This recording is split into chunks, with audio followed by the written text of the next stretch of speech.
Office చూసినా అప్పుడు మర్పల్లి దగ్గర మర్పల్లి టు వికారాబాద్ ఇంటర్సిటీ అదే ఆఫీస్ చూసిన. ఇప్పుడు కొత్తగా మొన్నటి రాయలసీమ ఎక్స్ప్రెస్ కూడా ఇక్కడ ఆగుతుంది మన బషీరాబాద్. కానీ నాకు సమస్య ఏంటంటే వాళ్ళు లక్ష్యాలు చూస్తారు. బషీరాబాద్ తాండూరు ఓన్లీ 6 కిలోమీటర్లు, తాండూరు మళ్ళీ 6 కిలోమీటర్లు అయింది. అయితే నేను చెప్పాలి, ట్రైన్లో పోతే 6 కిలోమీటర్లు ఉండదు, కానీ ఇట్లా పోతే 30 కిలోమీటర్లు 21 కిలోమీటర్ గంట ప్రయాణం ఇది అని చెప్పి ఎన్నోసార్లు చెప్తా ఉంటాను. అయితే మెల్లమెల్ల చేస్తుంది. ఇదైతే చేసిండు మన రాయలసీమ ఎక్స్ప్రెస్. ఇప్పుడు నేను గట్టిగా ఎంటబడ్డ హూబ్లీ ఎక్స్ప్రెస్ పోతప్పుడు వచ్చినప్పుడు ఆగాలని నేను ఉత్తరం రాసిన, జనరల్ మేనేజర్తో మాట్లాడినా. బహుశా ఒక 2 వారాలలో మంచి వార్తలు మనకు వస్తాయి.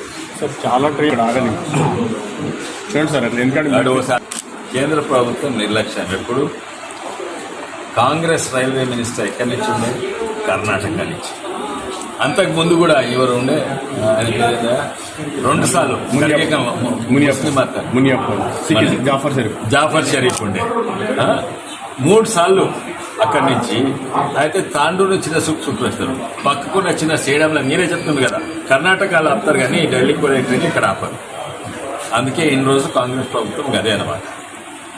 తాండూరును మన తెలంగాణను ఆంధ్రప్రదేశ్ను చిన్న సూప్ చూసాడు. ఓట్లేమో ఆంధ్రప్రదేశ్ గెలిపించేది కాంగ్రెస్, కానీ రైల్వేస్ ఏమో మనకు చిన్న సూప్ చూస్తాయి. వచ్చే ప్రభుత్వం అదే ఉంటుంది. నేనే రైల్వేస్ మినిస్టర్ అయితే తప్పనిసరిగా ఇక్కడ ఆపుతాను.